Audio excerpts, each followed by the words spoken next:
स्वागत है सभी साथियों का एक बार पुनः भारतीय विजन क्लासेस में।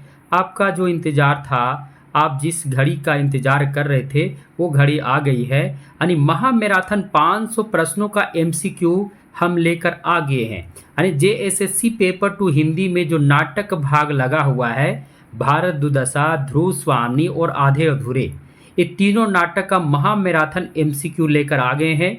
यह जो है खासकर सीजीएल की परीक्षा बहुत ही नज़दीक है। सीजीएल की विद्यार्थियों के लिए बहुत ही महत्वपूर्ण होने वाला है क्लास, क्योंकि यहाँ से 5 से 6 प्रश्न आपके प्रतियोगी परीक्षा में दिखेंगे, तो बहुत ही महत्वपूर्ण है आपके लिए। तो जितने भी विद्यार्थी हैं, सीजीएल के विद्यार्थी या जेएसएससी पेपर 2 की तैयारी कर रहे विद्यार्थी, वे आज की इस महा मैराथन एमसीक्यू क्लास से जुड़ जाएं, क्योंकि हम उन प्रश्नों को देखेंगे जो प्रतियोगी परीक्षा में आने की संभावनाएं उनकी बहुत अधिक हैं। तो सभी साथी आज की इस क्लास से जुड़ जाएंगे। पहला प्रश्न है, भारत दुर्दशा नाटक के रचनाकार कौन है? पहला प्रश्न बहुत ही आसान प्रश्न है। भारत दुर्दशा नाटक के रचनाकार कौन है?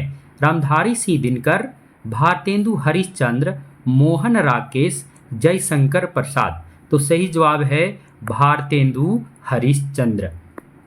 प्रश्न नंबर 2 है, भारत दुर्दशा कितने अंकों का नाटक है? बहुत ही महत्वपूर्ण प्रश्न है। भारत दुर्दशा कितने अंकों का नाटक है? 5 अंकों का, 6 अंकों का, 7 अंकों का या 8 अंकों का? तो सही जवाब है 6 अंकों का। प्रश्न नंबर 4 देखते हैं, भारत दुर्दशा नाटक का रचनाकाल। रचनाकाल क्या है? ये 1680, बी 1780, सी 1880, डी 1980। तो 80 का तो कॉम्बिनेशन है, पर कौन सा 80 है? 1680, 1780, 1880 या 1980? तो सही जवाब है 1880 ईस्वी। प्रश्न नंबर 5 बहुत ही महत्वपूर्ण प्रश्न है। प्रश्न नंबर 5, हिंदी का पहला मौलिक राजनीतिक नाटक। देखिए कितना महत्वपूर्ण प्रश्न है। हिंदी का पहला मौलिक राजनीतिक नाटक की बात हो रही है। हिंदी का पहला मौलिक राजनीतिक नाटक कौन सा है? ये ध्रुव स्वामी, बी आधे अधूरे, सी स्कंदगुप्त, डी भारत दुर्दशा। तो भारत दुर्दशा जो है हिंदी का पहला मौलिक राजनीतिक नाटक है। याद रखिएगा, बहुत ही महत्वपूर्ण यह प्रश्न था। प्रश्न नंबर 6, किस रचनाकार को नव जागरण का अग्रदूत, नव जागरण का अग्रदूत कहा जाता है? किस रचनाकार को नव जागरण का अग्रदूत कहा जाता है? ऑप्शन नंबर ए है भारतेंदु, बी है प्रसाद, सी है मोहन राकेश या डी है धर्मवीर भारती। तो किन्हें कहा जाता है नव जागरण का अग्रदूत? तो भारतेंदु हरिश्चंद्र जी को नव जागरण का अग्रदूत कहा जाता है। प्रश्न नंबर 7, भारत दुर्दशा का नाट्य रूप कैसा है? बहुत ही महत्वपूर्ण है। जितने भी प्रश्नों को हम लिए हैं सभी प्रश्न महत्वपूर्ण है। तो भारत दुर्दशा का नाट्य रूप कैसा है? यहाँ ऑप्शन दिए हुए हैं। तो नाट्य रूप कैसा है? तो भारत दुर्दशा का नाट्य रूप नाट्य रासक है, हास्य है, प्रहसन है या इनमें से कोई नहीं? तो भारत दुर्दशा का जो नाट्य रूप है वो नाट्य रासक है। नाट्य रासक या लास्य रासक, याद रखिएगा। प्रश्न नंबर 8, भारत दुर्दशा नाटक से संबंधित कौन सा तथ्य सही है?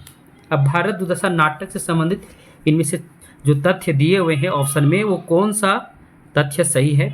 राष्ट्रीय भावना से संबंधित है भारत दुर्दशा नाटक, भारत का पुनर्निर्माण की बात की गई है, देश वत्सलता की बात की गई है या इनमें से सभी? तो इसका सही जवाब होगा इनमें से सभी। प्रश्न नंबर 9, भारत दुर्दशा नाटक पर संस्कृत के किस ग्रंथ का प्रभाव है? यानी ये जो नाटक लिखा गया है भारत दुर्दशा, इस नाटक पर किस संस्कृत के किस ग्रंथ का प्रभाव रहा है? काव्यदर्श, नाट्यशास्त्र, प्रबोध चंद्रोदय या साहित्य दर्पण? तो सही जवाब है प्रबोध चंद्रोदय। किसका प्रभाव रहा है? तो प्रबोध चंद्रोदय का इसमें प्रभाव रहा है। प्रश्न नंबर 10, आधुनिक गद्य का जनक किन्हें माना जाता है? तो आधुनिक गद्य का जनक किन्हें माना जाता है? भारतेंदु हरिश्चंद्र को, धर्मवीर भारती को या जयशंकर प्रसाद को? यहाँ भी प्रसाद 2 बार हो गया, यानी जयशंकर प्रसाद ही हो गया है। तो ये 3 ही ऑप्शन में आप बताइए किसे माना जाता है? तो भारतेंदु हरिश्चंद्र को आधुनिक गद्य का जनक माना जाता है।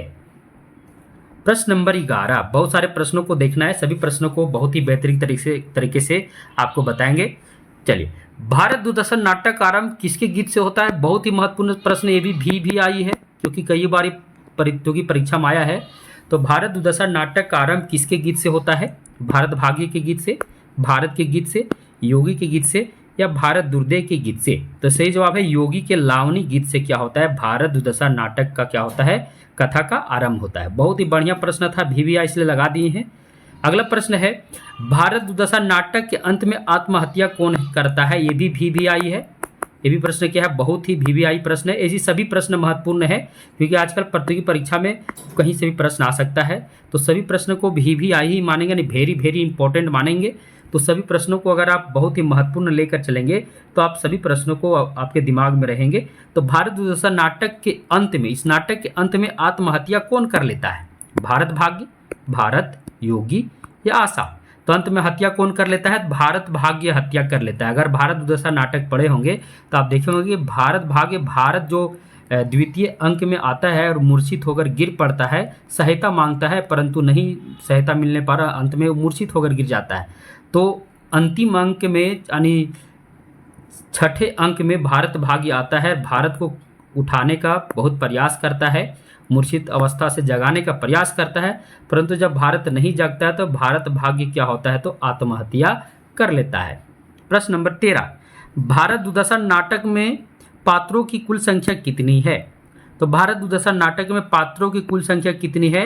तो पात्रों की कुल संख्या कितनी है? तो 19 है। याद रखिए 19 पात्र इसमें आए हैं कुल। प्रश्न नंबर 14, भारत दुर्दशा के प्रथम अंक का स्थान है? तो प्रथम अंक का स्थान क्या है? तो वीथी है, यानी प्रथम अंक जो है वीथी है, जहाँ से योगी आता है अपना लावनी गीत गाते हुए, है ना। बहुत ही महत्वपूर्ण ये भी है। प्रश्न नंबर 15, भारत दुर्दशा नाटक के द्वितीय अंक का स्थान क्या है? तो द्वितीय अंक का स्थान जो है कौन सा है? शमशान है या मैदान है? तो शमशान है। द्वितीय अंक का स्थान क्या है? तो द्वितीय अंक का स्थान जो है वो क्या है? तो शमशान है। प्रश्न नंबर 16 प्रश्न है, भारत दुर्दशा नाटक का तृतीय अंक का स्थान क्या है? तृतीय अंक का स्थान क्या है? अंग्रेजी कमरा, बीथी, शमशान, या किताब खाना? तृतीय अंक का स्थान क्या है? अब देखिए यहाँ ऑप्शन देख लीजिए मिलाकर, तृतीय अंक का स्थान क्या है? अंग्रेजी कमरा, बीथी, शमशान, किताब खाना।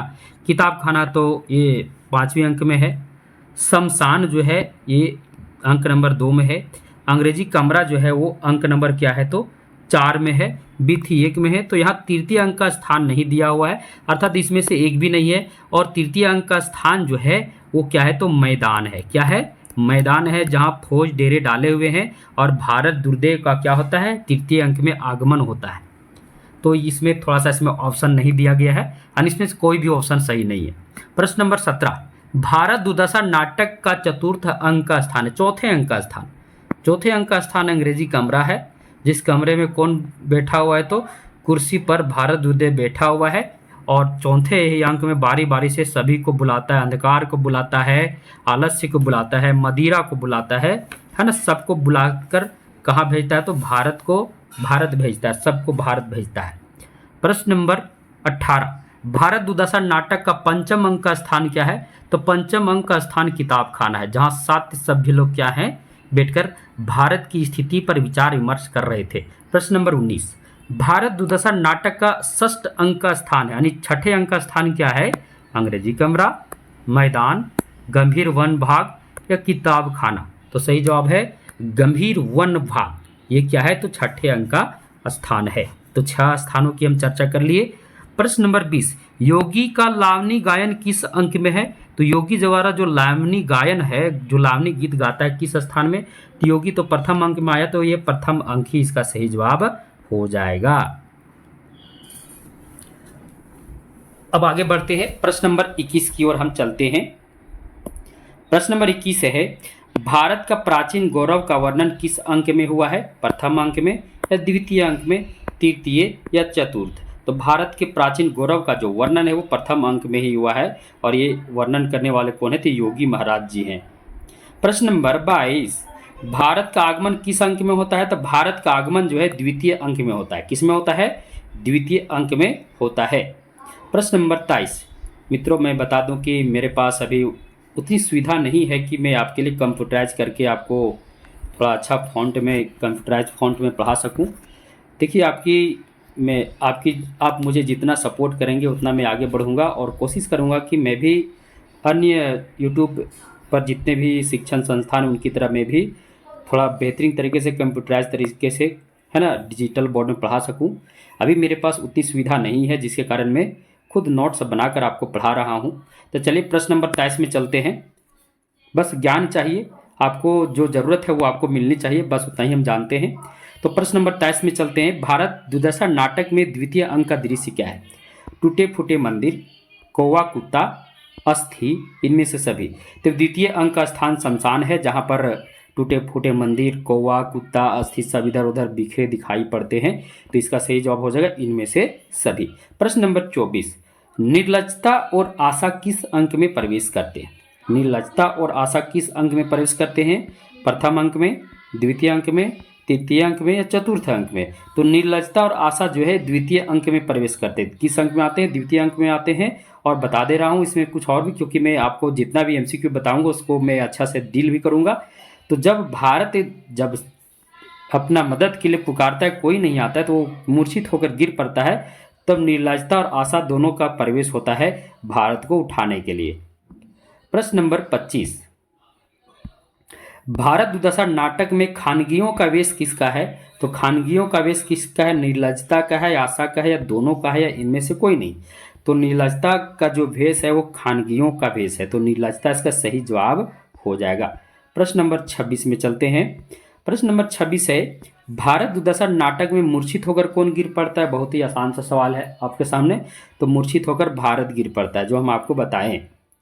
प्रश्न नंबर 27 में चलते हैं। भारत दुर्दशा नाटक का खलनायक पात्र कौन है? यानी खलनायक, किसी भी नाटक में एक नायक होता है, एक खलनायक होता है। तो नायक नायक की भी चर्चा हम करेंगे। तो खलनायक कौन है? तो खलनायक जो है वो कौन है? भारत दुर्देव है। भारत दुर्देव खलनायक है।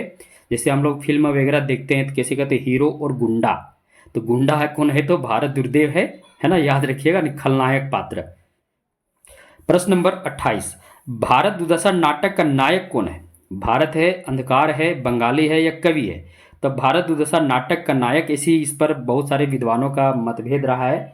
किसी ने भारत भाग्य को भी माना है, भारत भाग्य, यानी भारत भाग्य को भी कहीं कहीं माना गया कि वो क्या है, नायक हैं, या भारत को भी। लेकिन कहा जाता है कि किसी भी जो भी नाटक हो या फिर कोई भी फिल्म हो, किसी भी नायक उसे ही माना जाता है जो प्रारंभ से लेकर अंत तक रहता है, उसी को नायक माना जाता है। तो भारत जो है द्वितीय अंक में आता है और ये अंत तक रहता है, मतलब मूर्छित ही रहता है, परंतु अंत सभी दृश्य में शामिल है, यानी अंत में भी रहता नहीं। छठा दृश्य उसमें भारत है, और भारत भाग्य जो है वो अंतिम दृश्य में, छठे दृश्य में आता है और आत्महत्या भी कर लेता है। तो इसके हिसाब से नायक कौन ठहरेगा? तो भारत ही ठहरेगा। प्रश्न नंबर 29, भारत दुर्दशा नाटक में सह खलनायक पात्र है। सह खलनायक यानी खलनायक का साथ देने वाले। रोग, आलस्य, मदिरा, अंधकार, डिसरियलिटी, या सभी? तो इसका सही जवाब क्या हो जाएगा? इनमें से सभी जो है सह खलनायक है। इसमें से एक और छूट गया आपका, सत्यानाशी फौजदार, है ना, सत्यानाशी फौजदार जो है वो भी इसमें है, वो छूट गया है, तो उसको हम नहीं ली, तो हम आपको बता दिए। सभी क्या है? तो सह खलनायक के रूप में है, यानी भारत दुर्देव को साथ देने वाले। प्रश्न नंबर 30, भारत अपने देश को बचाने के लिए किसे पुकारता है? महेश्वरी को, राजेश्वरी को, सरस्वती माता को, दुर्गा माता को, किस माता को पुकारता है? तो माता राजेश्वरी को पुकारता है। किसे पुकारता है? माता राजेश्वरी। प्रश्न नंबर 31, मूर्छित भारत को उठाकर कौन ले जाता है? निर्लजता, आशा, दोनों, या कोई नहीं? तो हम आपको बता दिए ऊपर में, इसके पहले कि जब भारत मूर्छित हो जाता है तो उसे उठाने के लिए निर्लजता और आशा दोनों का प्रवेश होता है।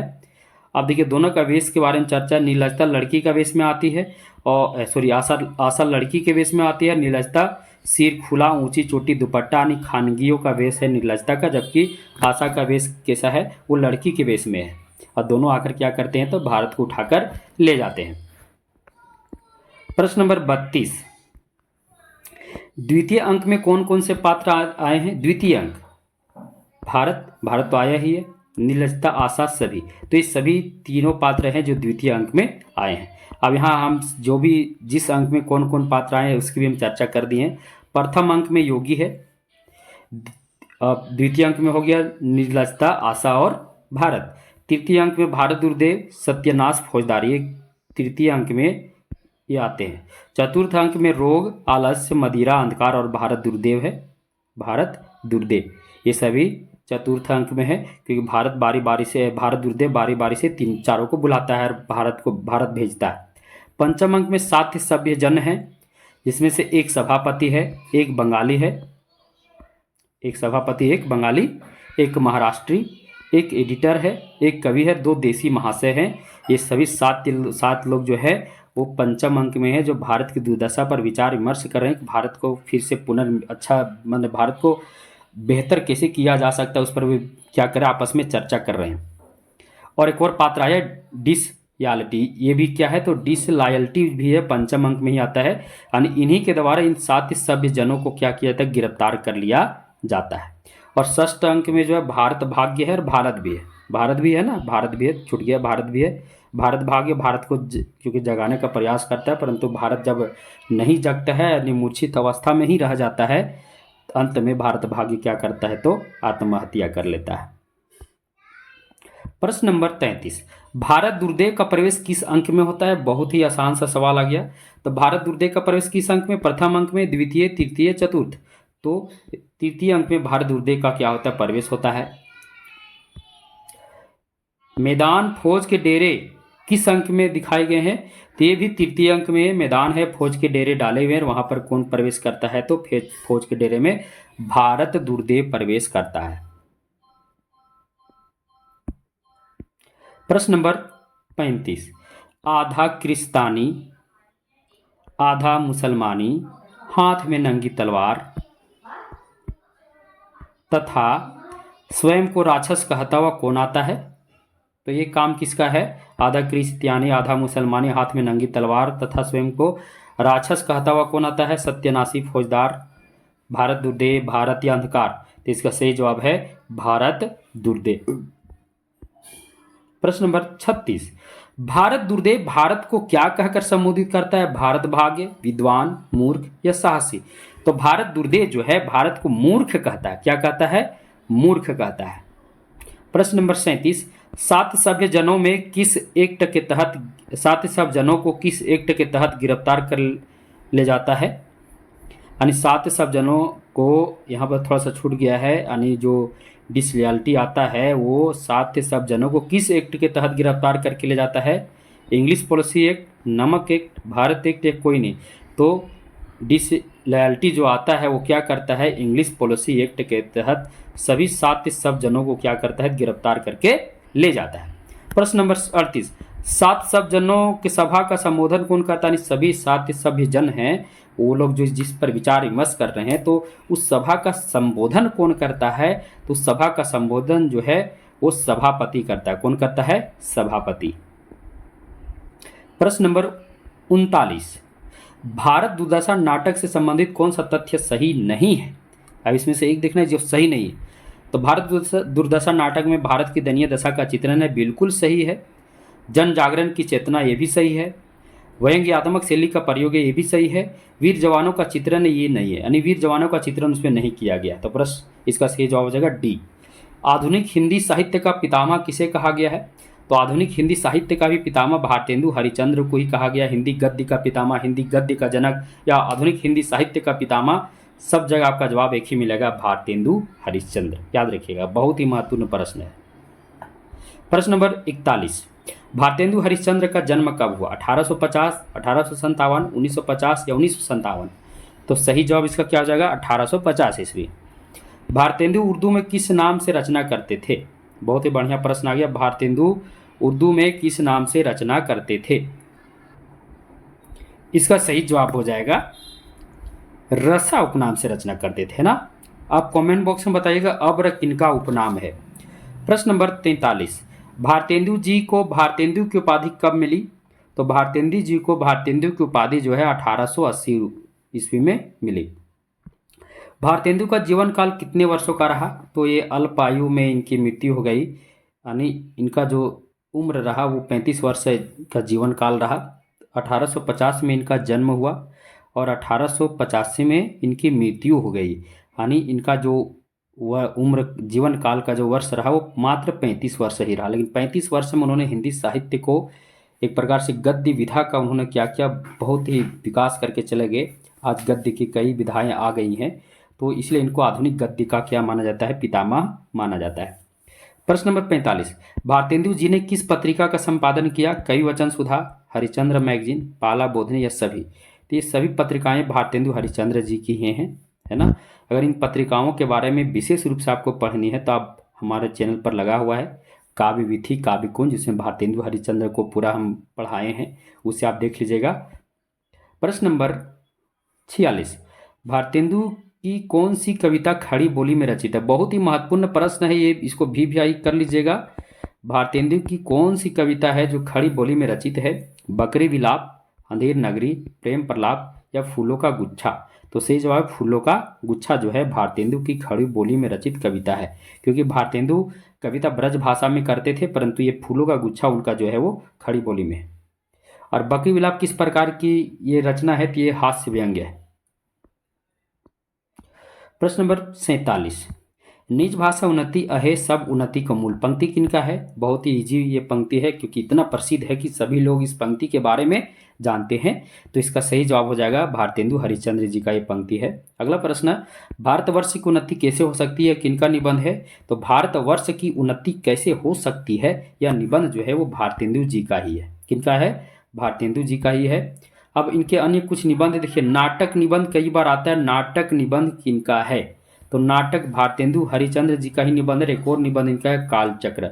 ये सभी निबंध किनका है? तो भारतेंदु हरिश्चंद्र जी का ही है। प्रश्न नंबर 49, भारत दुर्देव योग निंद्रा से वश में करने के लिए किसे भेजते हैं?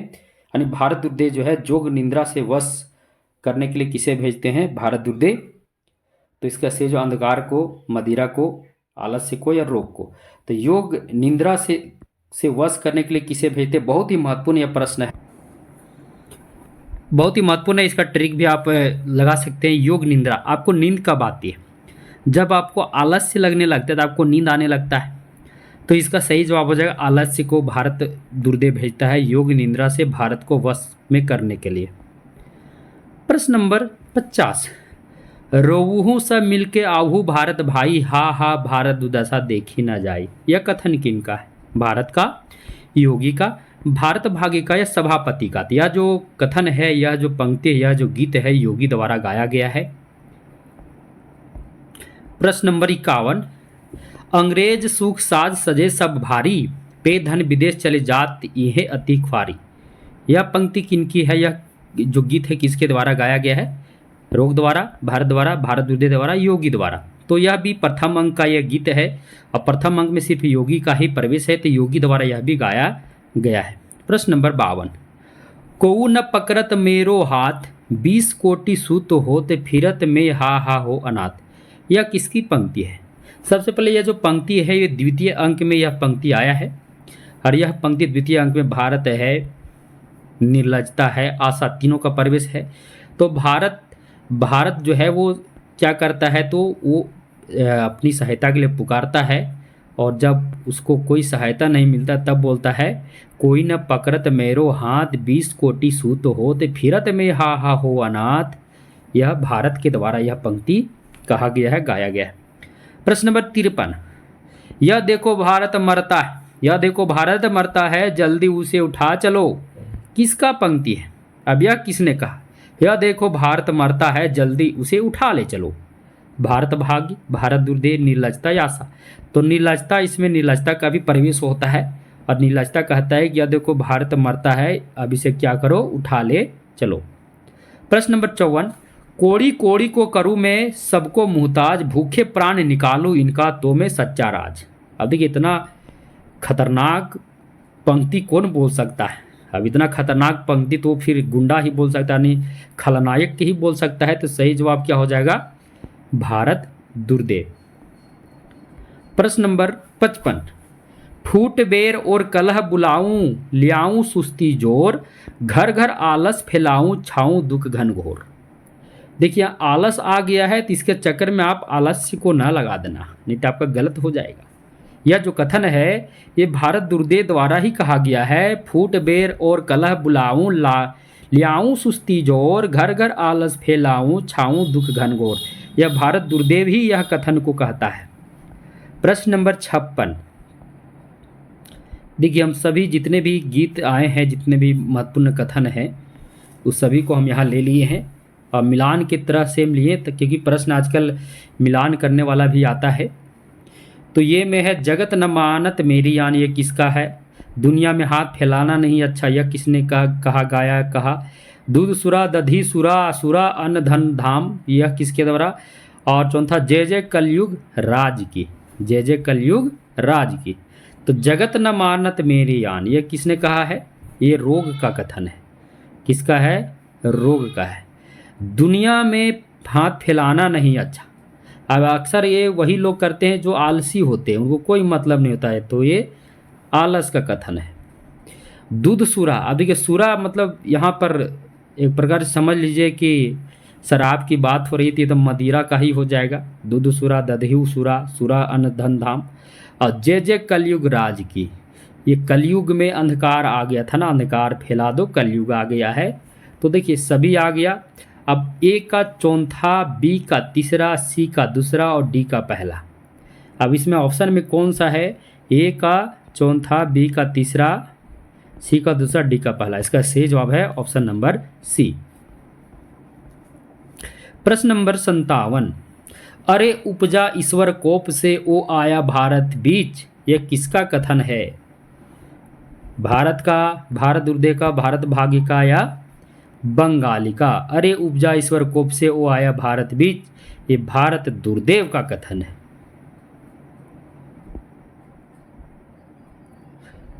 प्रश्न नंबर 58 में हम चलते हैं, बहुत ही महत्वपूर्ण प्रश्न है। जागो रे जागो भाई पंक्ति भारत भाग्य द्वारा किस राग में गाया गया है। सबसे पहले जागो रे जागो, जागो रे जागो भाई यानी भारत को जगा रहा है, तो ये तो गाया गया है किसके द्वारा, भारत भाग्य द्वारा, याद रखिएगा। अब इस किस राग में गाया गया है, राग सारंग, राग चैती गौरी, राग भैरवी, राग भूपाली। तो सही जवाब है, बहुत ही महत्वपूर्ण है, याद रखिएगा, राग चैती गौरी में यह गाया गया है। प्रश्न नंबर 59 में चलते हैं। भारत दुर्दशा नाटक को, बहुत ही महत्वपूर्ण प्रश्न है, इधर कथन से संबंधित प्रश्न हम लिए हैं। तो भारत दुर्दशा नाटक को प्रतीकात्मक नाटक किस विद्वान ने माना। प्रतीकात्मक नाटक रामचंद्र शुक्ल ने, दशरथ ओझा ने, भारतेंदु ने या डॉक्टर सिद्धनाथ कुमार ने। तो यह जो कथन है दशरथ ओझा द्वारा कहा गया है। भारत दुर्दशा जो है वो प्रतीकात्मक नाटक है। भारत दुर्दशा को देश वत्सलता का नाटक किस विद्वान ने माना। तो भारत दुर्दशा को देश वत्सलता का नाटक स्वयं भारतेंदु हरिश्चंद्र जी ने ही माना है। प्रश्न नंबर अब 61 में चलते हैं। अब भारत दुर्दशा से संबंधित जितने भी प्रश्न थे, सभी 60 प्रश्न में जितना महत्वपूर्ण था सब आ गया है, इससे बाहर नहीं आ सकता है। अब आगे चलते हैं। प्रश्न नंबर 61 अब चलते हैं, आधे अधूरे नाटक में आगे हैं। आधे अधूरे नाटक का प्रकाशन वर्ष क्या है। 1869, 1969, 1769 या 1669। बहुत ही महत्वपूर्ण प्रश्न आ गया है। आधे अधूरे नाटक का प्रकाशन वर्ष 1869 होगा या नहीं होगा। सबसे पहले बताइए आधे अधूरे नाटक किनका है। तो सभी को जान ही गए, आधे अधूरे नाटक मोहन राकेश जी का है। तो मोहन राकेश जी का है, तो 1869 तो होगा नहीं, तो इसका सही जवाब है 1969। आधे अधूरे नाटक के रचनाकार कौन है। तो मोहन राकेश, जो भी हम चर्चा कर ही दिए, मोहन राकेश जी का ये नाटक है। मोहन राकेश का जन्म कब हुआ। 8 जनवरी 1925, 7 अगस्त 1672, 14 फरवरी 1824 या 18 सितंबर 1929। तो मोहन राकेश जी का जन्म जो है 8 जनवरी 1925 को हुआ था, याद रखिएगा। प्रश्न नंबर 64 में चलते हैं। मोहन राकेश का मूल नाम क्या है, यानी असली नाम। धनपत राय, रसा, अमृत राय, मदन मोहन उगलानी। तो सही जवाब है मदन मोहन उगलानी जो है इनका क्या है, तो इनका ये मूल नाम है। प्रश्न नंबर 65 है। मोहन राकेश का नाटक है आषाढ़ का एक दिन, लहरों का राजहंस ए और बी दोनों या अंतराल? तो आषाढ़ का एक दिन राकेश जी का ही है, लहरों का राजहंस राकेश जी का, तो ए और बी दोनों हो जाएगा। तो फिर अंतराल क्या है, ये किनका नाटक है? जी नहीं, ये नाटक नहीं है, ये भी मोहन राकेश जी की ही रचना है। अब आपको कमेंट बॉक्स में बताना है अंतराल मोहन राकेश की किस विधा की रचना है। नाटक तो होगा नहीं, तो किस विधा की रचना, आप हमें कमेंट बॉक्स में जरूर बताइएगा। प्रश्न नंबर 66, आधे अधूरे नाटक का प्रथम मंचन किसके द्वारा किया गया? अमरीश पुरी द्वारा, ओम सिंह पुरी द्वारा, दिनेश पुरी द्वारा या राम पुरी द्वारा? तो आधे अधूरे नाटक का प्रथम मंचन किसके द्वारा किया गया? तो ओम सिंह पुरी के द्वारा किया गया। प्रश्न नंबर 67, आधे अधूरे नाटक कितने अंकों का नाटक है? बहुत ही महत्वपूर्ण प्रश्न है। आधे अधूरे जो नाटक है वो कितने अंकों का नाटक है? तो इसका सही जवाब हो जाएगा 4, 3, 5 या 6। तो 3 अंकों का नाटक है। कितने अंकों का नाटक है? 3 अंकों का नाटक है। प्रश्न नंबर 68, आधे अधूरे नाटक से संबंधित कौन सा तथ्य सही नहीं है? अब इसमें से एक है जो सही नहीं है। यह मध्यवर्गीय पारिवारिक जीवन पर आधारित समस्या और चरित्र प्रधान नाटक है। बिल्कुल, जो पढ़े होंगे तो एकदम सोच रहे हो एकदम बिल्कुल सही है। इस नाटक में पारिवारिक विघटन का सफल चित्रण, ये भी सही है, यानी परिवार के लोग सभी एक दूसरे से टूटे हुए थे। यह नाटक स्त्री पुरुष के बीच लगाव और तनाव का दस्तावेज है। बिल्कुल, यह भी सही है। सावित्री सिंघानिया की पत्नी है, ये सही नहीं है, क्योंकि सावित्री सिंघानिया के नहीं, सावित्री जो है महेंद्र नाथ की पत्नी है, तो ये गलत है। सिंघानिया से सावित्री का संबंध जरूर है परंतु पत्नी नहीं है, क्योंकि इस नाटक में वही तो दिखाया गया है, सावित्री ही मुख्य रूप से है, लेकिन कई पुरुषों से उनका संपर्क रहता है। प्रश्न नंबर 69,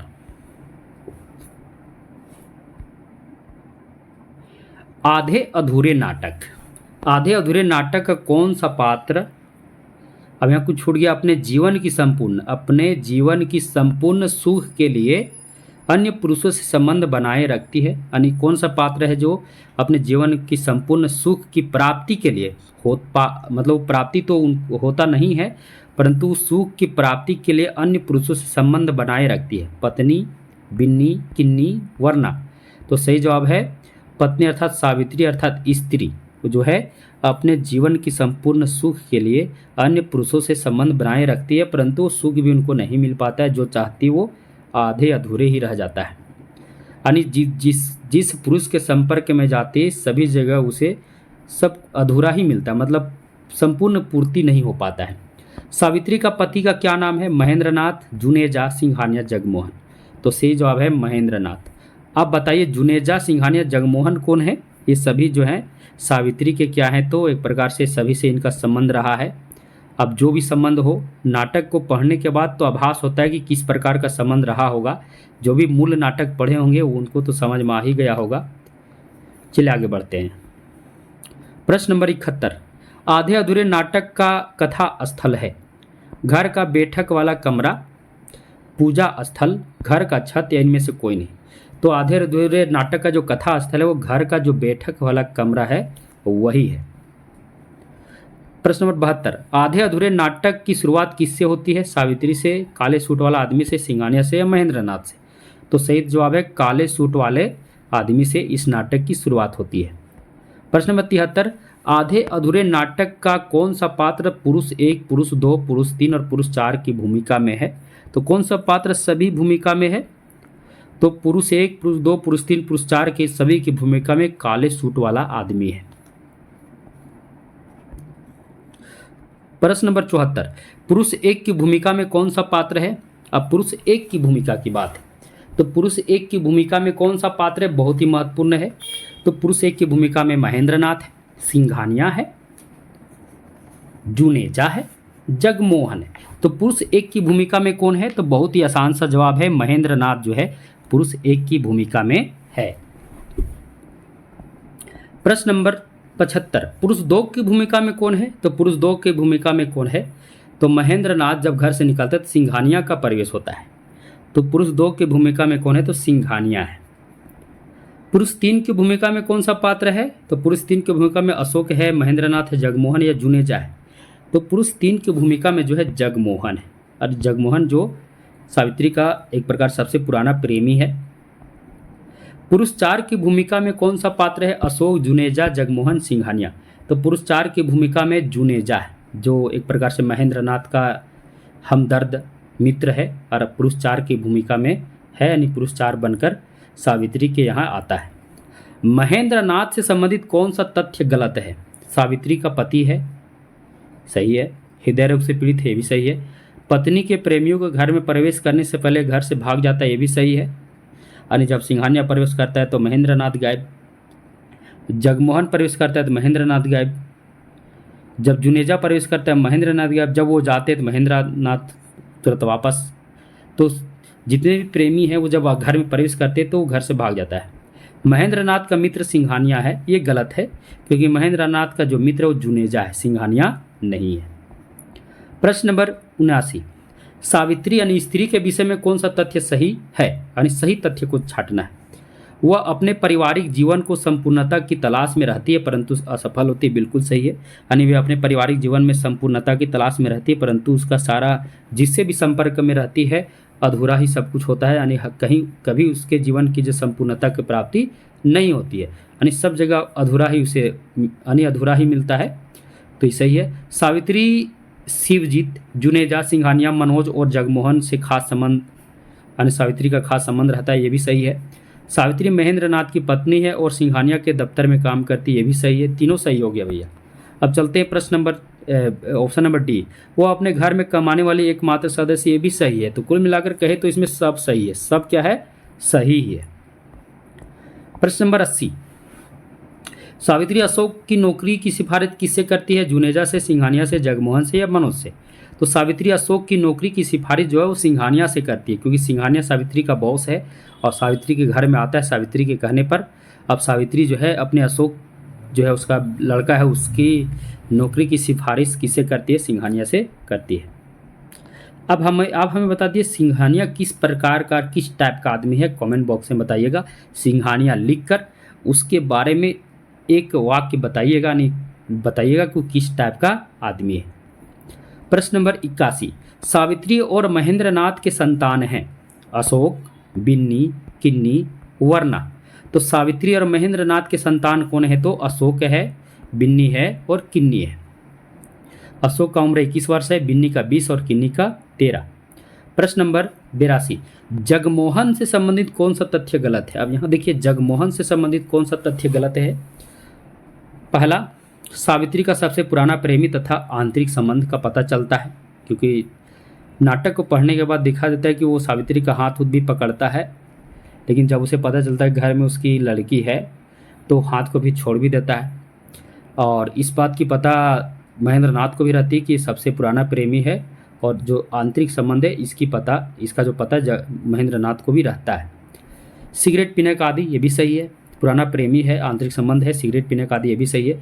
न्यू इंडिया की गाड़ी है तथा सावित्री को कुकू कहकर, देखिए बहुत महत्वपूर्ण है, प्रश्न आ सकता है कि जगमोहन सावित्री को क्या कहकर पुकारता है?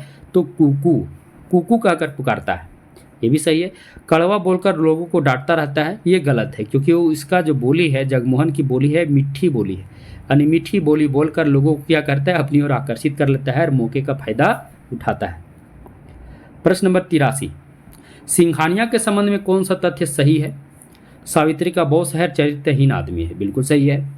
बिन्नी को गलत नज़रों से देखता है, ये भी सही है। जब वो सावित्री के यहाँ आता है अपने मतलब सावित्री के कहने पर, और किसकी सिफारिश होती है? मतलब सावित्री बुलाती है अपने पुत्र अशोक की सिफारिश के लिए, जब वो बिन्नी को देखता है तो बिन्नी को गलत नज़रों से देखता है।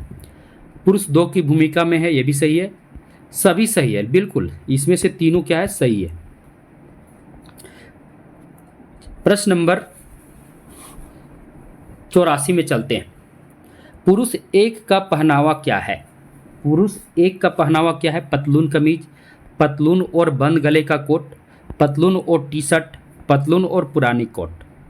देखिए इसका ये एक प्रकार से कहिए तो कॉम्बिनेशन ही हम बना दिए।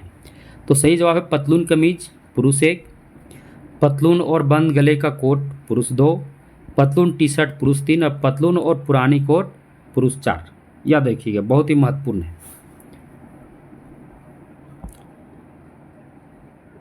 प्रश्न नंबर 85, महेंद्र नाथ का मित्र कौन है? जगमोहन, जुनेजा, सिंघानिया या मनोज। तो महेंद्रनाथ का मित्र कौन है? तो जुनेजा है। कौन है? जुनेजा है। जो विद्यार्थी नए हैं भारतीय विजन क्लासेस से आज जुड़े हैं इस वीडियो क्लासेस से, जिनको भी हिंदी साहित्य का इतिहास का संपूर्ण नोट्स चाहिए गद्य और पद्य, वो हस्तलिखित नोट्स प्राप्त कर सकते हैं। चाहे वो यूजीसी नेट की तैयारी कर रहे हैं विद्यार्थी या किसी भी प्रतियोगी परीक्षा की तैयारी कर रहे विद्यार्थी हैं, अगर आपका विषय हिंदी साहित्य का इतिहास है तो इससे संबंधित जो भी हस्तलिखित नोट्स अगर आपको चाहिए तो आपको मिल जाएंगे। इसके लिए आपको हमारे जो इस वीडियो का डिस्क्रिप्शन बॉक्स है वहाँ जाइए, वहाँ पर मेरा नंबर दिया हुआ है, उससे भी आप हमसे कॉन्टेक्ट कर सकते हैं वहाँ से भी। और वहाँ पर हमारा भारतीय विजन क्लासेस का टेलीग्राम ग्रुप का लिंक है, वहाँ से भी आप ग्रुप ज्वाइन कर सकते हैं, जहाँ पर आपको एमसीक्यू भी कराए जाते हैं, साथ ही साथ परीक्षा संबंधित वहाँ पर जितने भी महत्वपूर्ण जानकारी है वो भी वहाँ आपको दी जाते हैं।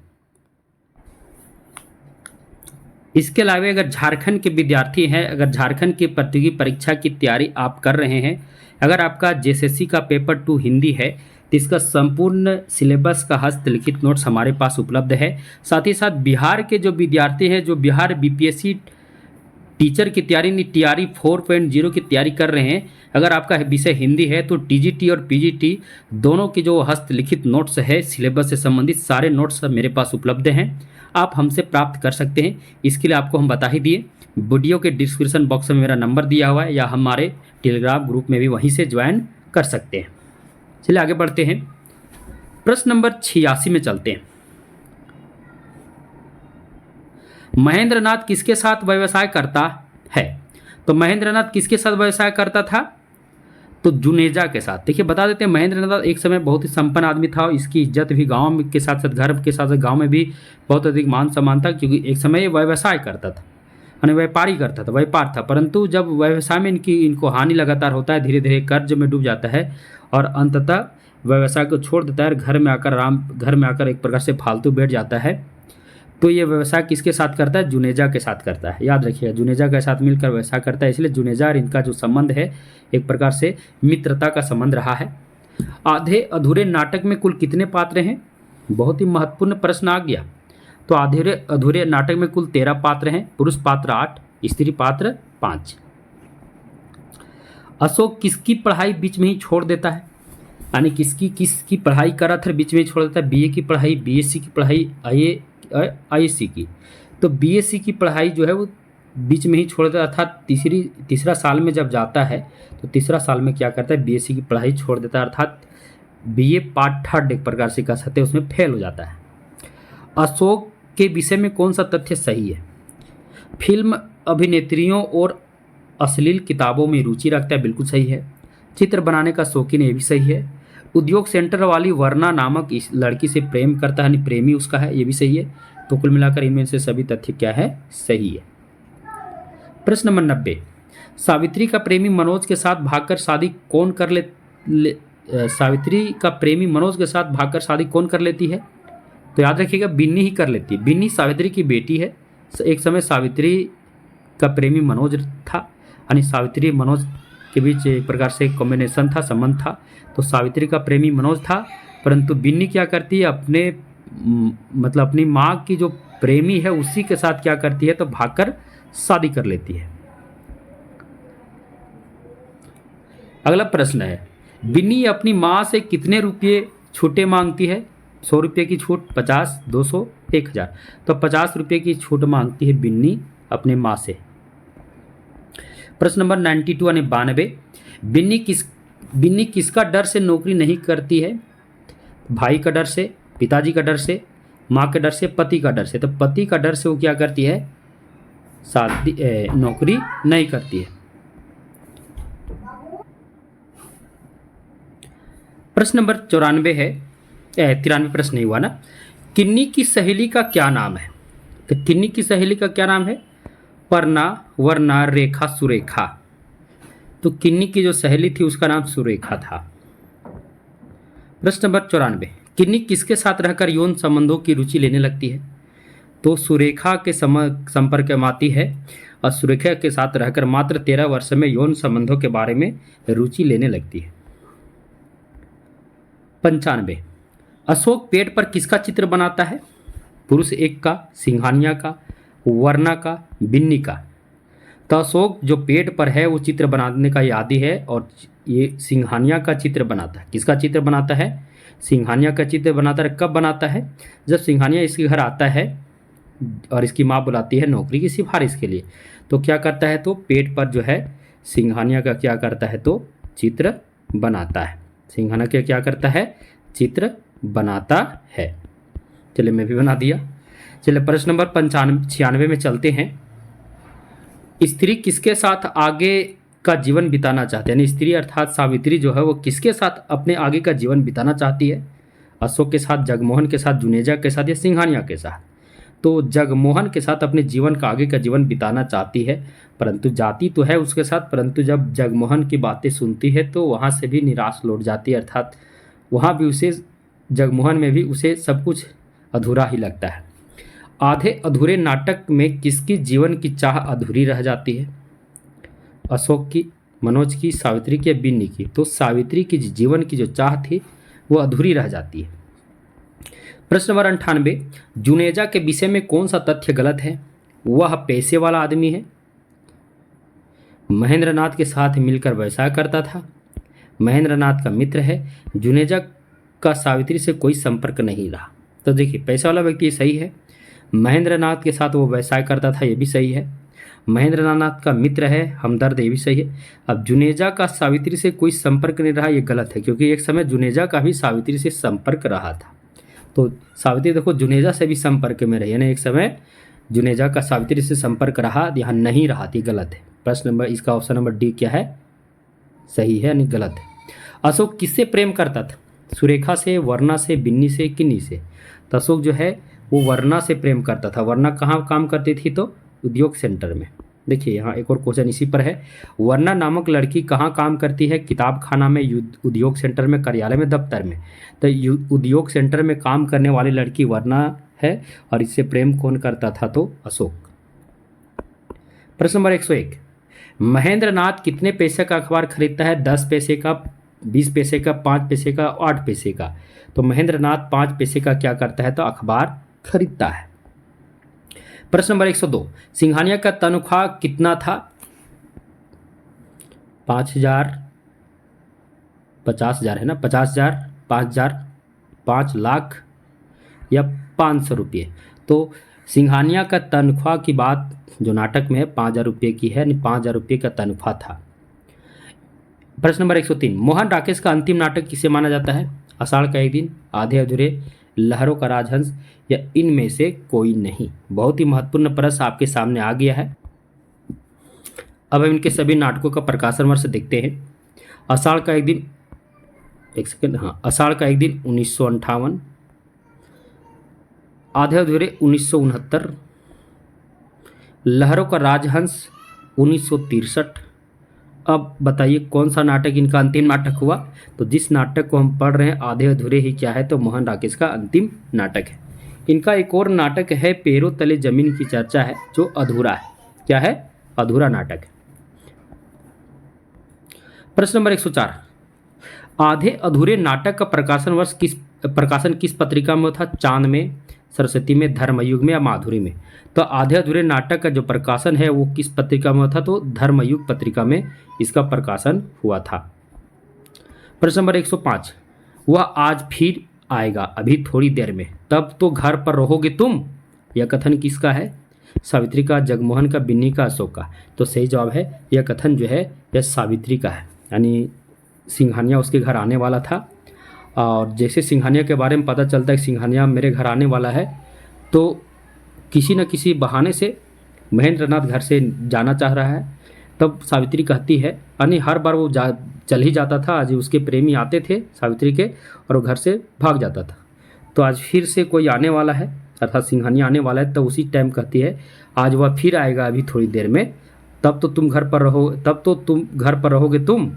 यह किसे कहती है? यह सावित्री जो है यह महेंद्रनाथ को कहती है। प्रश्न नंबर 106, ध्रुव स्वामी नाटक के रचनाकार कौन है? ये अब हम नाटक ध्रुव स्वामी में चले गए हैं, क्योंकि अधिकतर कथन जो है वो लगभग आधे अधूरे में वैसे प्रमुख कथन वैसे रहे नहीं है, लेकिन जो भी है हम उसे लेकर आए। प्रश्न नंबर 106, ध्रुव स्वामी नाटक के रचनाकार कौन है? जयशंकर प्रसाद, मोहन राकेश, भारतेंदु, धर्मवीर भारती? तो ध्रुव स्वामी किनका हो जाएगा? ध्रुव स्वामी जयशंकर प्रसाद, ध्रुव स्वामी जयशंकर प्रसाद। ध्रुव स्वामी नाटक का रचना काल क्या है? यहाँ थोड़ा सा छूट गया है, 3 लेंगे। 1933, 1935, 1927, 1969। तो सही जवाब है 1933, क्योंकि इसी में छूट गया है इसीलिए लगता है 1933 का सही जवाब होगा। ध्रुव स्वामी नाटक का रचना काल 1933 है। जयशंकर प्रसाद का जन्म कब हुआ था? 1889, 1880, 1902, 1899। तो जयशंकर प्रसाद का जन्म जो है वो 1889 ईस्वी को हुआ था। जयशंकर प्रसाद किस उपनाम से जाने जाते हैं? बहुत ही महत्वपूर्ण प्रश्न आपके सामने आ गया है। जयशंकर प्रसाद जी जो हैं वो किस नाम से जाने जाते हैं? ऑप्शन है रसा, कालाधर, झारखंडी या बी और सी। तो जयशंकर प्रसाद कलाधर और झारखंडी दोनों नाम से जाने जाते हैं, तो बी और सी इसका सही जवाब हो जाएगा। प्रश्न नंबर 110 है, छायावाद के प्रवर्तक कौन है? जयशंकर प्रसाद, महादेव वर्मा, निराला या पंत? तो छायावाद के प्रवर्तक सर्वसम्मत द्वारा जयशंकर प्रसाद को ही माना जाता है। प्रश्न नंबर 111 में चलते हैं, जयशंकर प्रसाद का साहित्यिक भाषा क्या है? तो जयशंकर प्रसाद का साहित्यिक भाषा ब्रज भाषा, अवधी भाषा, संस्कृत या राजस्थानी? तो जयशंकर प्रसाद का साहित्यिक जो भाषा है वो संस्कृत निष्ठ हिंदी भाषा है, यानी तत्सम प्रधान हिंदी भाषा है। जयशंकर प्रसाद को किस रचना पर 1937 में मंगला प्रसाद पारितोषिक दिया गया? ध्रुव स्वामी, कामायनी, उर्वशी या झरना? तो जयशंकर प्रसाद को कामायनी रचना पर 1937 ईस्वी में मंगला प्रसाद पारितोषिक से पुरस्कृत किया गया। प्रश्न नंबर 113 है, जयशंकर प्रसाद किस प्रकार के नाटककार हैं? समकालीन नाटककार, ऐतिहासिक नाटककार, यथार्थवादी नाटककार या इनमें से कोई नहीं? तो जयशंकर प्रसाद बहुत ही प्रसिद्ध और ऐतिहासिक नाटककार माने जाते हैं। प्रश्न नंबर 114, ध्रुव स्वामी नाटक में किस वंश की कथा का वर्णन है? अशोक वंश, गुप्त वंश, राजवंश या इनमें से कोई नहीं? तो ध्रुव स्वामी नाटक में गुप्त वंश की चर्चा है। प्रश्न नंबर 115, ध्रुव स्वामी नाटक है पुरुष प्रधान, स्त्री प्रधान, समाज प्रधान या इनमें से कोई नहीं? तो ध्रुव स्वामी नाटक जो है वो स्त्री प्रधान नाटक है, याद रखिएगा, बहुत ही महत्वपूर्ण है। प्रश्न नंबर 116, ध्रुव स्वामी नाटक का नायक कौन है? अब नायक की बात हो गई है, रामगुप्त नायक है, पुरोहित नायक है, चंद्रगुप्त नायक है या सकराज नायक है? तो ध्रुव स्वामी नाटक का नायक कौन है? तो चंद्रगुप्त नायक है। प्रश्न नंबर 117, ध्रुव स्वामी नाटक की नायिका कौन है? तो नायिका कौन हो जाएगी? कोमा, मंदाकिनी, परिचारिका या ध्रुव स्वामिनी? तो सही जवाब हो जाएगा ध्रुव स्वामिनी जो है, ध्रुव स्वामिनी नाटक की क्या है? नायिका है। प्रश्न नंबर 118, ध्रुव स्वामी नाटक में कितने अंक हैं? 4 अंक, 3 अंक, 5 अंक, 6 अंक? तो ध्रुव स्वामी नाटक में कुल कितने अंक हैं? तो 3 अंक है। कितना अंक है? 3 अंक है। बहुत ही महत्वपूर्ण है, ध्रुव स्वामी नाटक में कुल 3 अंक हैं। प्रश्न नंबर 119, देखिए बहुत ही महत्वपूर्ण है, 119 प्रश्न जो है बहुत ही महत्वपूर्ण है। चंद्रगुप्त की वाग्दत्ता यानी मंगेतर जिसे कहा जाता है, शादी से पहले, तो चंद्रगुप्त की मंगेतर कौन है अर्थात वाग्दत्ता पत्नी कौन है? तो कौन है? ध्रुव स्वामी, कोमा, मंदाकिनी या निहारिका? तो सही जवाब है ध्रुव स्वामी। ध्रुव स्वामी जो चंद्रगुप्त की मंगेतर थी, परंतु धोखे से क्या करता है, चंद्रगुप्त का भाई ध्रुव स्वामी को अपना पत्नी बना लेता है और चंद्रगुप्त को जो सिंहासन मिलने वाला था वो सिंहासन को भी क्या करता है, तो हथिया लेता है। प्रश्न नंबर 120, ध्रुव स्वामी किसकी पत्नी है? रामगुप्त की, चंद्रगुप्त की, सकराज की, पुरोहित की? देखिए पत्नी का खाली बात होगा तो याद रखना चंद्रगुप्त वहां नहीं होगा। पत्नी किसकी थी? तो रामगुप्त की। और वाग्दत्ता पत्नी किसकी थी? तो चंद्रगुप्त की, यानी मंगेतर चंद्रगुप्त की थी लेकिन पत्नी किसकी थी? रामगुप्त की। ध्रुव स्वामी किससे प्रेम करती है? रामगुप्त से, पुरोहित से, चंद्रगुप्त से या सकराज से? तो ध्रुव स्वामी जो है चंद्रगुप्त से प्रेम करती है। प्रश्न नंबर 122, रामगुप्त किसका डर से ध्रुव स्वामी को उपहार की वस्तु के रूप में देने की संधि कर लेता है? किसका डर से भाई? यानी किसका डर से जो ध्रुव स्वामी अपनी पत्नी जो है उसे उपहार की वस्तु के रूप में देने की संधि कर लेता है? चंद्रगुप्त के डर से, रामगुप्त के डर से? अपने थोड़ी डरेगा, और अपने डर से क्यों देगा? अपने देगा तो अपने ही रहेगा, तो होगा ही नहीं, ये तो गया ऐसी भी। अब चंद्रगुप्त के डर से, सकराज या पुरोहित के डर से? तो सही जवाब है सकराज के डर से, सकराज।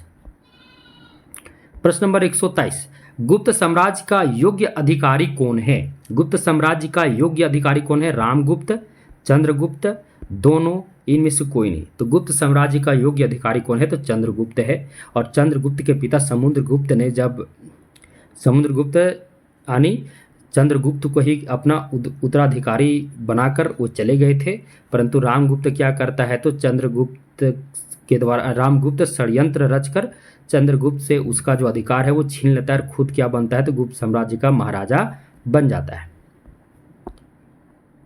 प्रश्न नंबर 124, ध्रुवस्वामी सकराज के शिविर में चंद्रगुप्त को क्या कहकर पुकारती है? यानी ध्रुवस्वामी जब सकराज के शिविर में जाती है, कब जाती है? तो आपको पता हो, क्योंकि ध्रुवस्वामी को भेंट के रूप में यानी उपहार के रूप में रामगुप्त दे देता है। अब जो वो जाती है तो अकेले नहीं जाती, उसके साथ चंद्रगुप्त भी जाता है। चंद्रगुप्त क्या बनकर जाता है? चंद्रगुप्त जो है वो ध्रुवस्वामी के वेश में ही जाता है। दोनों जब जाते हैं किसके महल में? सकराज के महल में। तो वहाँ पर ध्रुवस्वामी चंद्रगुप्त को क्या कहकर पुकारती? क्योंकि वहाँ कोड वर्ड का प्रयोग करना था, यानी डायरेक्ट नाम तो नहीं बोलना था, ताकि उससे तो पता चल जाता कि ये चंद्रगुप्त है। तो चंदू कहकर पुकारती है, चंद्रे कहकर पुकारती है, चांद कहकर पुकारती है, चंद्र कहकर पुकारती है। तो चंद्रे कहकर पुकारती है। क्या कहकर पुकारती है? चंद्रे, ताकि लगे स्त्री का ही नाम है। प्रश्न नंबर 125, चंद्रगुप्त के संबंध में कौन सा तथ्य सही है? वीर, साहसी, कर्तव्यनिष्ठ, अनन्य प्रेमी, बिल्कुल सही है। गुप्त साम्राज्य का योग्य अधिकारी, ये भी सही है। ध्रुवस्वामी का प्रेमी है और बाद में पति बनता है। और चौथा है रामगुप्त का छोटा भाई है। तो हमको लग रहा है यहाँ क्या है? सब सही है। रामगुप्त का छोटा भाई है, ध्रुवस्वामी का प्रेमी है, बाद में पति बनता है, गुप्त साम्राज्य का योग्य अधिकारी है, वीर है, साहसी है, कर्तव्यनिष्ठ है, एक अनन्य प्रेमी भी है। तो सब ऑप्शन सही है। प्रश्न नंबर 126 में चलते हैं। रामगुप्त ध्रुवस्वामी का पति है। रामगुप्त कौन है? ध्रुवस्वामी का पति है, बिल्कुल सही है। रामगुप्त एक साहसी राजा है। रामगुप्त ध्रुवस्वामी को एक शक दुर्ग भेजता है। विलासी है, नशे में मस्त रहता है, ये सही है। विलासी है, नशे में मस्त रहता है। रामगुप्त ध्रुवस्वामी को शक दुर्ग भेजता है सकराज के पास उपहार के रूप में, ये भी सही है। रामगुप्त साहसी राजा ये नहीं होता। जो साहसी होगा वो विलासी नशे में रहने वाला राजा नहीं होता। ये कथन क्या है? मतलब ये कथन इसके विषय में गलत है। यहाँ गलत कथन को ही छांटना था। तो यहाँ पर सही जवाब क्या हो जाएगा? Option number B. प्रश्न नंबर 27 में चलते हैं। रामगुप्त की मृत्यु यानी हत्या किसके द्वारा होती है? यानी रामगुप्त की हत्या किसके द्वारा होती है? चंद्रगुप्त के द्वारा, सकराज के द्वारा, प्रतिहारी के द्वारा या ध्रुवस्वामी के द्वारा?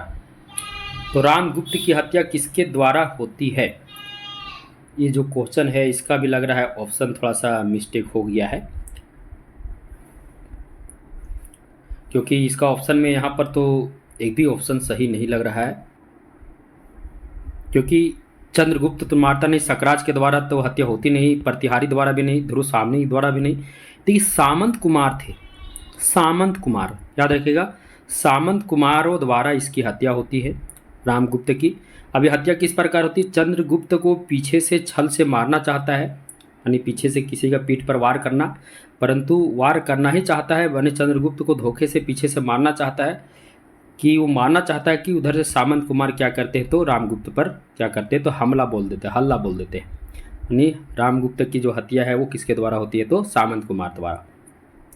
गुप्त वंश का अमात्य कौन है? पुरोहित, प्रतिहारी, शिखर स्वामी, रामगुप्त। तो गुप्त वंश का जो अमात्य है वो कौन है? तो शिखर स्वामी है। और इसी का कठपुतली एक प्रकार से कह सकते हैं रामगुप्त है। यानी यह रामगुप्त को जैसे चाहता है वैसे नचाता है, जैसे चाहता है वही, और इसी के हर बात को वो मानता भी है। एक प्रकार से आप समझिएगा, अगर कंस वाला कहानी के बारे में बताते हैं,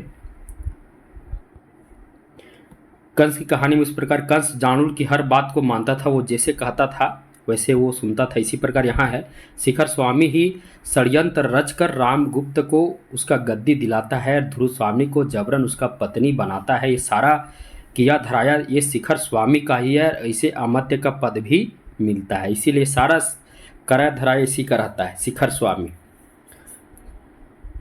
अगला प्रश्न है, शिखर स्वामी से संबंधित कौन सा तथ्य गलत है? रामगुप्त का विश्वास पात्र है, बिल्कुल सही है। गुप्त वंश का अमात्य, ये भी सही है। साहसी पुरुष है, ये गलत है, साहसी पुरुष नहीं है। षड्यंत्र रचकर रामगुप्त को राजा बनाता है, ये भी सही है। लेकिन साहसी पुरुष नहीं है। ये रामगुप्त की तरह ही क्या है, आलसी है, लालची भी कह सकते हैं। अगला प्रश्न, प्रश्न नंबर 130, गुप्त वंश का धर्मशास्त्र आचार्य कौन है? पुरोहित, सामंत कुमार, मिहिरदेव, सकरात। तो सही जवाब हो जाएगा पुरोहित जो है गुप्त वंश के धर्मशास्त्र की क्या है, तो आचार्य है। प्रश्न नंबर 131, रामगुप्त से ध्रुवसाम्नी की मोक्ष की आज्ञा देता है। रामगुप्त से ध्रुवसाम्नी की मोक्ष की आज्ञा देता है, कौन देता है? रामगुप्त, पुरोहित, मिहिरदेव, कोमा। तो पुरोहित ही आज्ञा देता है कि अब ध्रुवसाम्नी जो है रामगुप्त से मोक्ष प्राप्त करती है, यानी रामगुप्त से अब ध्रुवसाम्नी का कोई नाता नहीं है। प्रश्न नंबर 132, रामगुप्त के शिविर में दोनों ओर से कौन घेर लेता है? यानी रामगुप्त के शिविर को दोनों ओर से कौन घेर लेता है? चंद्रगुप्त, मिहिरदेव, सकराज, सामंत कुमार। तो सकराज जो है रामगुप्त के शिविर को दोनों ओर से क्या करता है, घेर लेता है। प्रश्न नंबर 133, सकराज की हत्या किसके हाथों होती है? रामगुप्त के हाथों, चंद्रगुप्त के हाथों, ध्रुवसाम्नी के हाथों या पुरोहित के हाथों? तो सकराज की जो हत्या है वो चंद्रगुप्त के हाथ होती है, यानी चंद्रगुप्त ही क्या करता है, सकराज को मार देता है। प्रश्न नंबर 134, सकराज की प्रेमिका का क्या नाम है? तो सकराज की प्रेमिका मंदाकिनी है, कोमा है, ध्रुवसाम्नी है या खड़गधारनी है? तो कोमा जो है वो सकराज की क्या है, प्रेमिका है। कोमा के पिता का क्या नाम है? मंदाकिनी, सकराज, मिहिरदेव या पुरोहित? तो कोमा के पिता का नाम मिहिरदेव है। कोमा और मिहिरदेव यानी पिता पुत्री की हत्या किसके द्वारा होती है? चंद्रगुप्त के द्वारा, रामगुप्त के सैनिकों के द्वारा, सकराज के द्वारा या पुरोहित के द्वारा? देखिए तो ये हत्या रामगुप्त के सैनिकों के द्वारा कोमा और मिहिरदेव की हत्या कर दी जाती है। अब ये हत्या कब होती है? तो जब कोमा और मिहिरदेव सकराज की लाश को ध्रुवसाम्नी से आज्ञा पाकर वहाँ से ले जाते हैं और रास्ते में ही रामगुप्त के सैनिक क्या करते हैं, तो दोनों को मार देते हैं। प्रश्न नंबर 137, कोमा के विषय में कौन सा तथ्य गलत है? सकराज की प्रेमिका है, बिल्कुल सही है। साहसी और अनन्य प्रेमिका, ये भी सही है। मिहिरदेव की प्रतिपालित पुत्री, ये भी सही है। ध्रुवसाम्नी की सहेली है, यह सही नहीं, क्योंकि ध्रुवसाम्नी से उसका कोई नाता नहीं था, क्योंकि कोमा जो थी वो सकराज के साम्राज्य में रहती थी और ध्रुवसाम्नी तो गुप्त वंश की महारानी थी, तो दोनों से कोई संबंध नहीं था। तो यहाँ पर ये डी ऑप्शन क्या होगा, गलत हो जाएगा। प्रश्न नंबर 138, मंदाकिनी के विषय में कौन सा तथ्य सही है? रामगुप्त और चंद्रगुप्त की बहन है, बिल्कुल सही है। जो मंदाकिनी है वो रामगुप्त और चंद्रगुप्त की बहन है। बी, न्यायप्रियता, राष्ट्र सेविका है, नारी जाति के प्रति उसके अंदर श्रद्धा भाव है, ये भी सही है। ध्रुवसाम्नी को भाभी कहकर पुकारती, ये भी सही है। इनमें से सभी यानी ये सभी तथ्य जो है मंदाकिनी के विषय में सही है, यानी इससे इनका पात्र परिचय भी हो जा रहा है।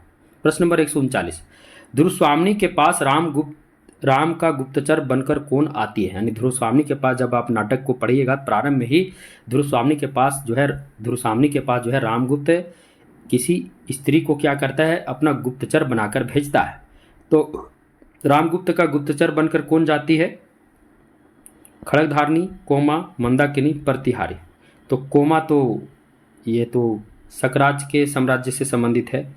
मंदाकिनी जो है वो रामगुप्त की बहन है, ये तो जाएगी नहीं। तो खड़गधारनी को क्या करता है, गुप्तचर बनाकर भेजता है। प्रश्न नंबर 140, रामगुप्त के पास सकराज का संदेशवाहक बनकर कौन जाता है? सामंत कुमार या खिंगल? तो खिंगल जाता है। कौन जाता है? खिंगल। प्रश्न नंबर 141, ध्रुवसाम्नी नाटक के हास्य पात्र हैं कुबड़े, हिजड़े, बोने, सभी। तो ध्रुवसाम्नी नाटक में कुजड़े, हिजड़े, बोने की भी चर्चा, ये सभी क्या करते हैं, तो ये हास्य पात्र हैं। एक प्रकार से रामगुप्त है उसका मनोरंजन किया करते हैं, मनोरंजन करने का कार्य इनका है, और रामगुप्त का यानी विलासी रामगुप्त का ये सभी मनोरंजन करते हैं। प्रश्न नंबर 142, ध्रुवसाम्नी नाटक में कुल कितने गीत आए हैं? 4 गीत, 6 गीत, 2 गीत, 3 गीत। तो ध्रुवसाम्नी नाटक में कुल कितने गीत आए हैं? तो 4 गीत आए हैं। 4 गीत कौन कौन है? एक कोमा द्वारा गाया गया है, 2 मंदाकिनी द्वारा गाया गया है, 1 नर्तकियों द्वारा गाया गया है। प्रश्न नंबर 143, प्रथम अंक में कितने गीत योजना है? तो प्रथम अंक में 1, 2, 3 या 4 कितने गीत आए हैं? तो प्रथम अंक पे 2 गीत आए हैं, और दोनों गीत एक प्रकार से कहे तो दोनों गीत जो है प्रथम अंक में आए हैं, 2 गीत, और ये दोनों गीत मंदाकिनी के द्वारा गाए गए हैं। प्रश्न नंबर 144, तृतीय अंक में कुल कितने गीत आए हैं?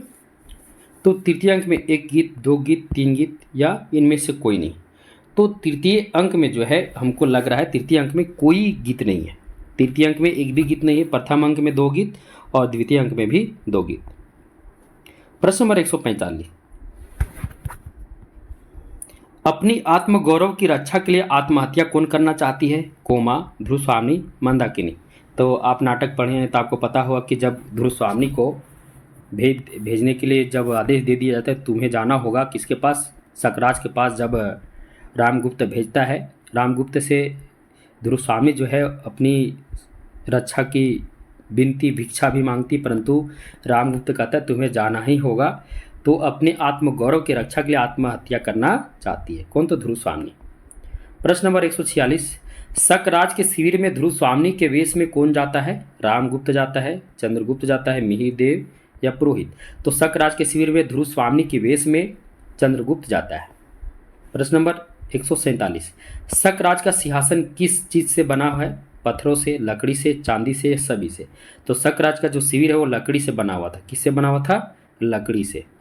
प्रश्न नंबर 148, ध्रुव स्वामी नाटक का आधार ग्रंथ कौन सा है? चंद्रगुप्त, स्कंदगुप्त, देवी चंद्रगुप्त या कामना? तो ध्रुव स्वामी जो नाटक है उसका आधार ग्रंथ है देवी चंद्रगुप्त। प्रश्न नंबर 149 है, अब हम जितने भी इसमें गीत से लेकर जितने भी कथन है उसको देखेंगे। आह, यह राजचक्र सबको पीसता है, पीसने दो, हम निस्सहायों और दुर्बलों को पीसने दो। यह कथन किसका है? ध्रुव स्वामी का, रामगुप्त का, कोमा का या मंदाकिनी का? तो यह कथन जो है ध्रुव स्वामी का है। प्रश्न नंबर 150 है, मनुष्य के हृदय में देवता को हटाकर राक्षस कहाँ से घुस जाता है? यह कथन भी ध्रुव स्वामी का ही है, याद रखिएगा, बहुत ही महत्वपूर्ण है। प्रश्न नंबर 151,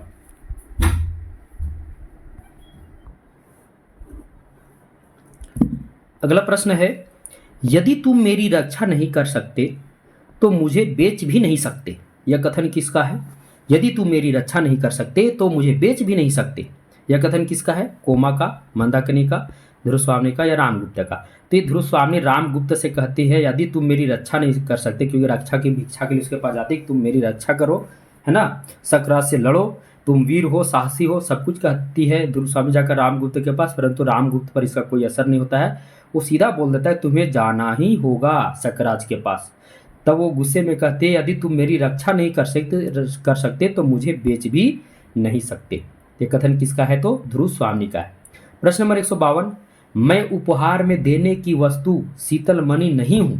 यह भी कथन किसका है? यह भी कथन ध्रुव स्वामी का ही है। अगला प्रश्न है 153, जलो, प्रेम के नाम पर जलना चाहती हो तो जलो, चाहती हो तो तुम उस शव को लेकर जाकर जलो। यह भी कथन किसका है? यह भी कथन ध्रुव स्वामी का ही है। यह कथन कब आता है? जब कोमा जब ध्रुव स्वामी के पास सकराज का लाश लेने आती है, विनती करती है कि यह लाश मुझे दे दीजिए, तो ध्रुव स्वामी उसे लाश दे देती है और कहती है, क्या कहती है? जलो, प्रेम के नाम पर जलना चाहती हो तो तुम उस शव को ले जाकर जलो। क्योंकि ध्रुव स्वामी ही जानती थी एक सच्चे प्रेमी का जो हृदय होता है, प्रेमिका का जो हृदय होता है, ध्रुव स्वामी को पता था, इसलिए कहती है जलो, प्रेम के नाम पर जलना चाहती हो तुम तो उस शव को ले जाकर जलो। प्रश्न नंबर 154, देवी जीवन विश्व की संपत्ति है। देवी जीवन जो है विश्व की संपत्ति है। यह कथन किसका है? बहुत ही महत्वपूर्ण कथन आ गया। देवी जीवन जो है विश्व की क्या है? संपत्ति है। यह कथन किसका है? रामगुप्त का है, चंद्रगुप्त का है, पुरोहित का है या मिहिर देव का है? देखिए बहुत ही महत्वपूर्ण यह कथन है, और ये कथन कब आया उसे भी मैं आपको बता रहा हूँ।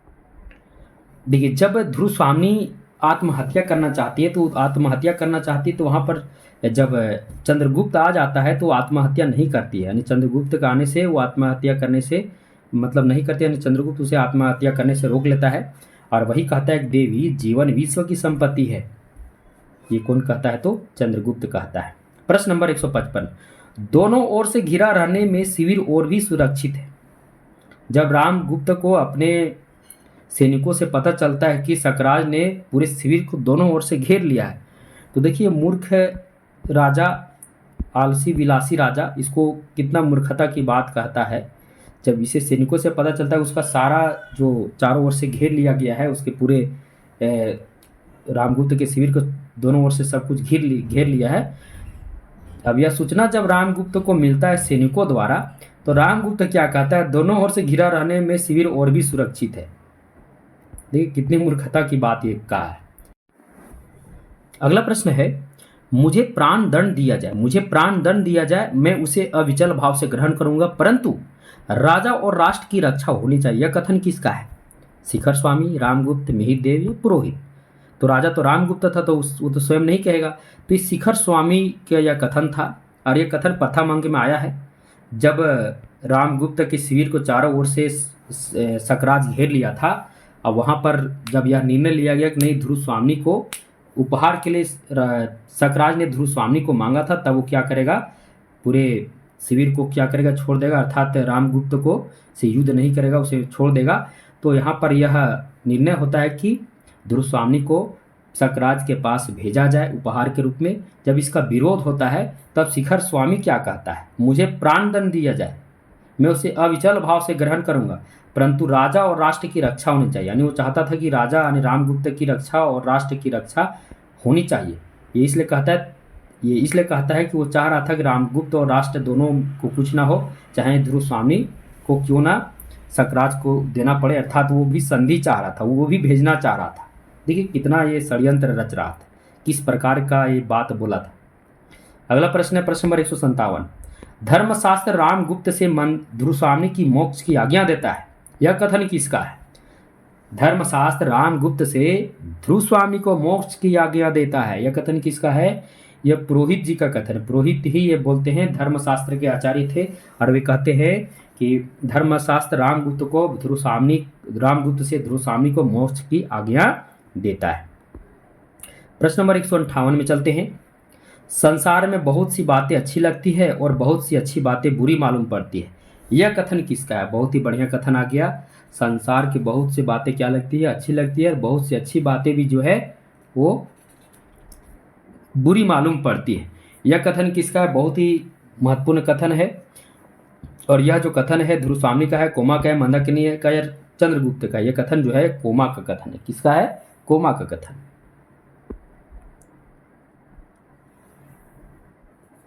अगला प्रश्न, प्रश्न नंबर 159, राजनीति का प्रतिशोध क्या एक नारी को कुचले बिना पूरा नहीं हो सकता? यह कथन किसका है? राजनीति का प्रतिशोध जो है क्या एक नारी को कुचले बिना पूरा नहीं हो सकता? ये देखिए, यह जो है द्वितीय अंक में सकराज और कोमा के बीच, क्योंकि इस कथन तो कोमा का है, हो गया क्लियर। अब सकराज को कोमा बहुत समझाती है, क्योंकि वो सकराज जो संधि करता है, क्योंकि कोमा सकराज की प्रेमिका थी, प्रेम करती थी। और जब कोमा को पता चलता है कि सकराज जो है ध्रुव स्वामी पर क्या हो गया है, आकर्षित हो गया है, उसे अपना रानी बनाना चाहता है, और वो किसी तरह चाह रही थी कि ऐसा ना हो, बेचारे के साथ गलत हो, तो कहती है कि क्या राजनीति का प्रतिशोध के लिए एक नारी को कुचले बिना पूरा नहीं हो सकता। अर्थात वो चाह रही थी कि ध्रुव स्वामी के साथ ऐसा ना हो, वो चाह रही थी, और वह सकराज को समझा रही थी। प्रश्न नंबर 160 है, यह कसक भरे आंसू सहजा बनकर यह कसक अरे आंसू सहजा बनकर विनर्म अभिमान मुझे शीतलता फैलाता बह जा। यह गीत किसके द्वारा गाया गया है? मंदाकिनी के द्वारा, कोमा के द्वारा, ध्रुव स्वामी द्वारा या चंद्रगुप्त के द्वारा? यह गीत जो है मंदाकिनी के द्वारा गाया गया है। प्रश्न नंबर 161 है, यौवन तेरी चंचल छाया पंक्ति किसने गाया है? तो यह कोमा के द्वारा गाया गया। किसके द्वारा गाया है? कोमा के द्वारा। प्रश्न नंबर 162, पैरों के नीचे जलधर हो बिजली से उनका खेल चले। यह गीत जो है ये मंदाकिनी के द्वारा गाया गया। अब प्रश्न नंबर याद रखिएगा, 162 और प्रश्न नंबर 160 में जो गीत है दोनों प्रथम अंक में आए हैं, और 161 में जो गीत है यौवन तेरी चंचल छाया द्वितीय अंक में यह गीत आया है। और एक और गीत आया है, अस्ताचल पर युवती संध्या की खुली अलग घुंघराली है। यह पंक्ति जो है ये नर्तकियों के द्वारा, नर्तकियां इस पंक्ति को गाई है। यानी कुल 4 गीत आए हैं, प्रथम अंक में 2 ही गीत और द्वितीय अंक में भी 2 गीत। प्रश्न नंबर 164 है, शकदुर्ग के भीतर कितनी सीढ़ियां थी? तो शकदुर्ग के भीतर जो है वो कुल कितनी सीढ़ियां थी? तो शकदुर्ग के भीतर जो सीढ़ियों की संख्या मात्र 2 सीढ़ियां थी। कितनी सीढ़ियां थी? मात्र 2 सीढ़ियां। प्रश्न नंबर 165, चंद्रगुप्त के अंदर छिपी स्वाभिमान, यानी चंद्रगुप्त के अंदर जो छिपा हुआ स्वाभिमान था को कौन जागृत करता है? रामगुप्त करता है, चंद्रगुप्त करता है, मंदाकिनी करती है या ध्रुव स्वामी करती है? तो मंदाकिनी जो है अपने भाई जो, क्योंकि इसकी बहन थी और उसके अंदर स्वाभिमान छिपा हुआ था, उसे क्या करता है, जागृत करने का काम जो करती है वो कौन करती है? तो मंदाकिनी करती है। और जब जागृत हो जाता है तब वो क्या करता है, तो वो रामगुप्त से लड़ने के लिए तैयार हो जाता है। प्रश्न नंबर 166 और ये अंतिम प्रश्न है कुल मिलाकर, क्योंकि जितने भी प्रश्न बने थे सभी प्रश्नों को हम बना ही दिए। ध्रुव स्वामी नाटक से संबंधित कौन सा तथ्य सही है? अब अंतिम प्रश्न जो ध्रुव स्वामी नाटक से ही संबंधित है। नारी के शोषण अत्याचार की समस्या है, बिल्कुल सही है। बेमेल या अनमेल विवाह की समस्या से संबंधित, ये भी सही है। स्त्री पुनर्विवाह की समस्या को भी उठाया गया, ये भी सही है। नारी उत्थान का चित्रण है, ये भी सही है। यानी इसमें ई ऑप्शन भी डाल दें, इनमें से सभी, यानी इसमें से सभी ऑप्शन सही है। तो मुझे उम्मीद है कि यह क्लास आपके लिए बहुत ही बेहतर साबित होगा। जितने भी सीजीएल की तैयारी करे विद्यार्थी जिसकी परीक्षा बहुत ही नज़दीक है, पूरा प्रश्न एक बार, 2-3 बार, 3 बार, 4 बार, जितना बार हो सके इसे एक क्या करें, रिवीजन कर लें, क्योंकि इससे बाहर नाटक से प्रश्न नहीं आ सकते। तब तक के लिए सभी को धन्यवाद। जितने भी विद्यार्थी हैं जो अभी तक भारतीय विजन क्लासेस को सब्सक्राइब नहीं किए, सब्सक्राइब कर दें, बेल आइकन को भी क्लिक कर दें और जितना हो सके अपने साथियों जो हिंदी के विद्यार्थियों ने जोड़े, क्योंकि यहाँ आपको जो कुछ मिलेगा अन्य कहीं नहीं मिलेगा। चलिए तब तक के लिए सभी को धन्यवाद।